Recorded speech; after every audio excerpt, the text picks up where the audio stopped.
ಮಿತ್ರರೇ ನಮಸ್ಕಾರ. ಮಿತ್ರರೇ, ರಷ್ಯಾದಿಂದ ಭಾರತ ಆಯಿಲನ್ನು ಖರೀದಿ ಮಾಡೋದನ್ನು ಕಡಿಮೆ ಮಾಡಿದೆ ಹೀಗಂತ ನಿಮಗೆ ನಿನ್ನೆ ಒಂದು ವಿಡಿಯೋದಲ್ಲಿ ತಿಳಿಸ್ಕೊಟ್ಟಿದ್ದೆ. ಅದಕ್ಕೆ ಕಾರಣ ಏನು ಕೇಳಿದ್ರೆ, ಭಾರತ ಸೇರಿದಂತೆ ವಿಶ್ವದ ಅನೇಕ ಮಾಧ್ಯಮಗಳು ಆ ರೀತಿಯಾದಂಥ ವರದಿಯನ್ನು ಪ್ರಕಟಿಸಿದ್ವು. ಈ ವರದಿ ಎಷ್ಟರ ಮಟ್ಟಿಗೆ ಹಬ್ಬಿತ್ತು ಅಂತಂದರೆ, ಸ್ವತಃ ಅಮೆರಿಕದ ಅಧ್ಯಕ್ಷ ಡೊನಾಲ್ಡ್ ಟ್ರಂಪ್ ಕೂಡ ಇದಕ್ಕೆ ಪ್ರತಿಕ್ರಿಯೆಯನ್ನು ಕೊಟ್ಟಿದ್ರು. ಹೀಗಾಗಿ ನಾನು ಆ ಬಗ್ಗೆ ನಿಮಗೆ ವಿಡಿಯೋ ಮಾಡಿ ತಿಳಿಸಿದ್ದೆ.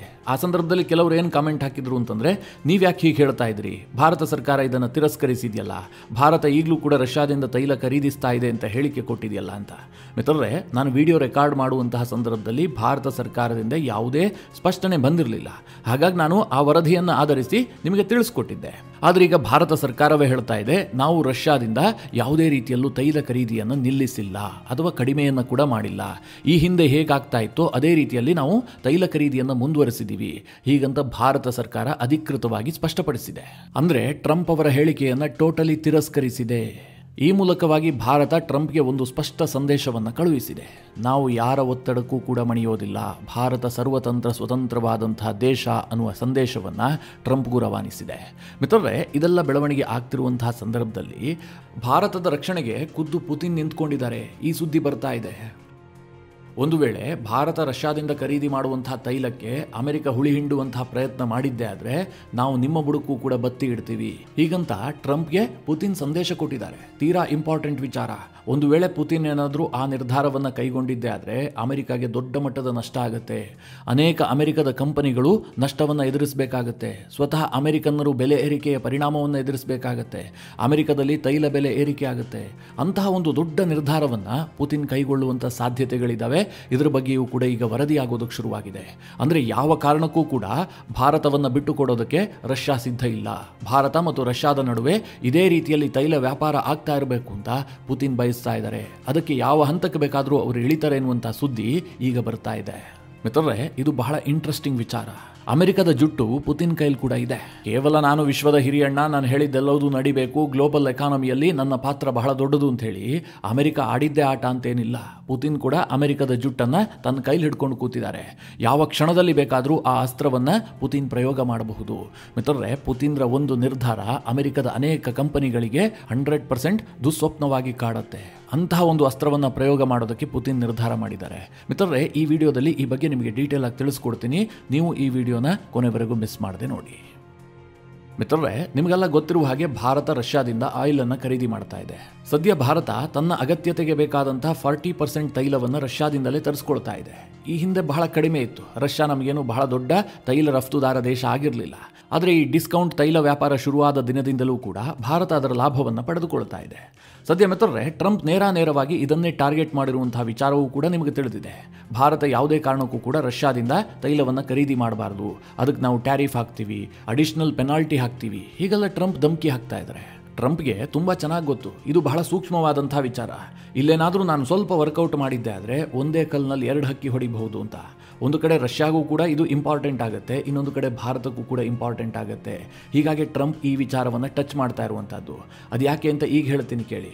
ಇವತ್ತು ಮಿತ್ರರೇ, ರಷ್ಯಾದಿಂದ ಭಾರತ ತನ್ನ ಅಗತ್ಯತೆಯ 40% ತೈಲವನ್ನು ತರಿಸ್ಕೊಳ್ತಾ ಇದೆ.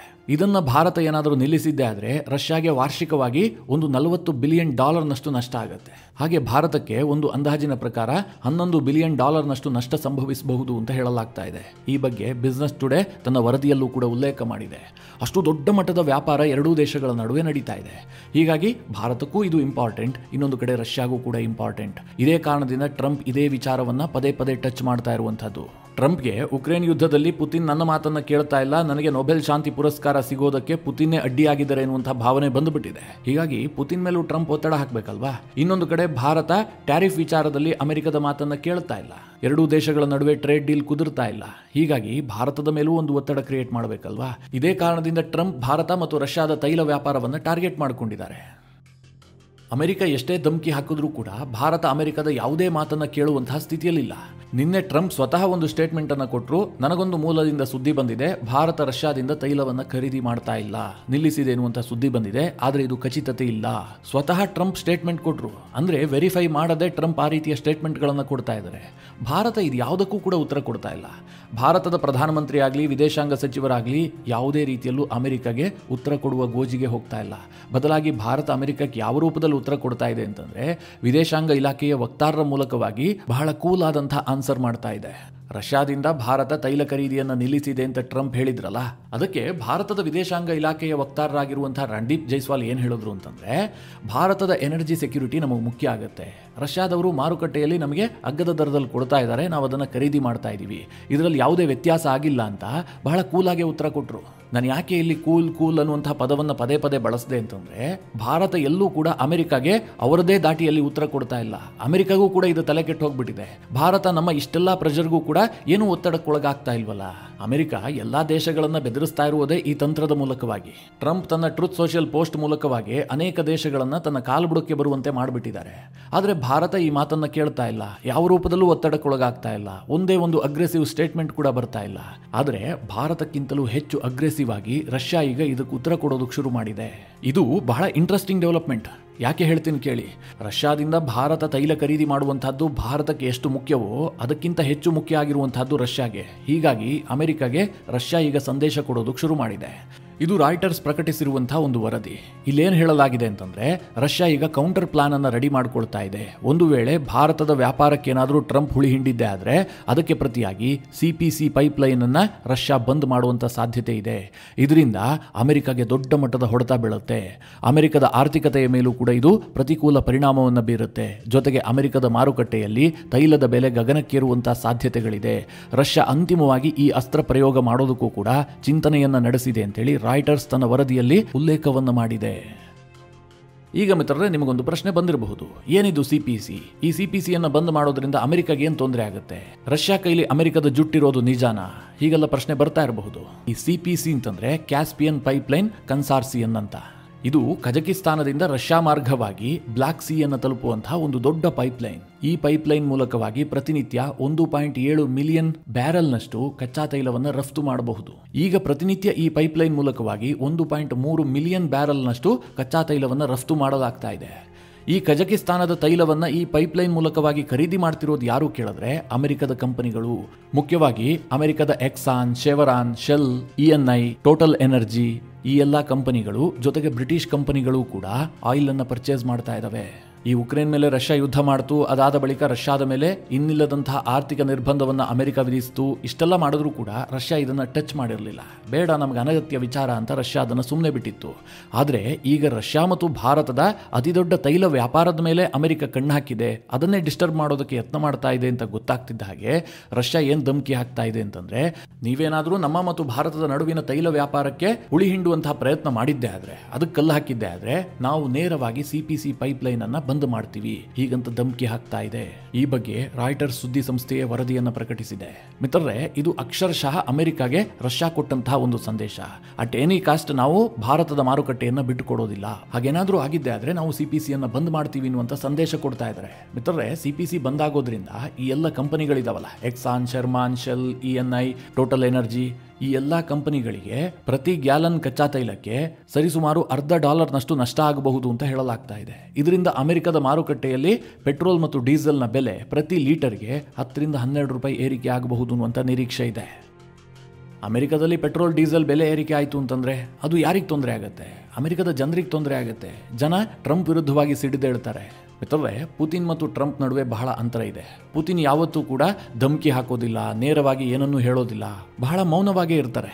ಟ್ರಂಪ್ ವ್ಯಕ್ತಿತ್ವವೇ ಬೇರೆ. ಅವರು ಧಮಕಿಯಲ್ಲಿ ನಂಬಿಕೆ ಇಟ್ಟಿದ್ದಾರೆ, ಶೋ ಆಫ್ನಲ್ಲಿ ನಂಬಿಕೆ ಇಟ್ಟಿದ್ದಾರೆ, ಇದನ್ನೆಲ್ಲ ಮಾಡ್ತಾರೆ ಕೂಡ. ಆದರೆ ಭಾರತದ ನಂಬಿಕೆ ಏನು ಗೊತ್ತಾ? ಬೊಗಳುವ ನಾಯಿ ಕಚ್ಚೋದಿಲ್ಲ, ಕಚ್ಚೋ ನಾಯಿ ಬೊಗಳೋದಿಲ್ಲ ಅಂತ. ನೀವು ಅರ್ಥ ಮಾಡ್ಕೊಳ್ಳಿ ಇದು ಹೇಗೆ ಅಂತ. ಒಟ್ನಲ್ಲಿ ಇತ್ತೀಚಿನ ಬೆಳವಣಿಗೆಯನ್ನು ನೋಡಿದ್ರೆ ಭಾರತದ ಸ್ಟ್ಯಾಂಡ್ ಬಹಳ ಕ್ಲಿಯರ್ ಆದಂತೆ ಕಂಡು ಬರ್ತಾ ಇದೆ. ಮಿತ್ರರೇ, ಇದೇ ಸಂದರ್ಭದಲ್ಲಿ ರಷ್ಯಾ ಭಾರತಕ್ಕೆ ಪರೋಕ್ಷವಾಗಿ ಒಂದು ಟಾಂಟ್ ಕೂಡ ಕೊಡ್ತಾ ಇದೆ. ಈ ಅಮೆರಿಕದವರು ಧಮಕಿ ಹಾಕ್ತಾ ಇದಾರಲ್ಲ, ಈ ಸಂದರ್ಭದಲ್ಲಿ ರಷ್ಯಾದ ಸರ್ಕಾರದ ಕಡೆಯಿಂದ ಭಾರತಕ್ಕೆ ಯಾರು ಟಾಂಟ್ ಕೊಡ್ತಾ ಇಲ್ಲ. ಬದಲಾಗಿ ರಷ್ಯಾದ ಕೆಲ ಎಕ್ಸ್ ಆಫೀಸರ್ಸ್ಗಳು, ರಷ್ಯಾದ ಜಿಯೋ ಪೊಲಿಟಿಕಲ್ ಥಿಂಕರ್ಸ್ ಇವರೆಲ್ಲರೂ ಭಾರತಕ್ಕೆ ಏನು ಹೇಳ್ತಾ ಇದ್ದಾರೆ ಗೊತ್ತಾ? ಅಮೆರಿಕದ ಇತ್ತೀಚಿನ ನಡೆ ಭಾರತಕ್ಕೆ ಏನನ್ನ ಸಾಬೀತು ಮಾಡ್ತಾ ಇದೆ ಅಂತಂದ್ರೆ, ಯಾವತ್ತಿದ್ರೂ ಅಮೆರಿಕ ಭಾರತಕ್ಕೆ ವಿಶ್ವಾಸಕ್ಕೆ ಅರ್ಹತೆ ಇಲ್ಲದಂತಹ ದೇಶ, ಅಂದ್ರೆ ನಂಬಿಕೆಗೆ ಯೋಗ್ಯವಲ್ಲ ಅವರು ಅಂತ ಭಾರತಕ್ಕೆ ಅರ್ಥ ಮಾಡಿಸ್ತಾ ಇದೆ. ಹೀಗಂತ ರಷ್ಯಾದವರು ಕಮೆಂಟ್ ಮಾಡ್ತಾ ಇದ್ದಾರೆ.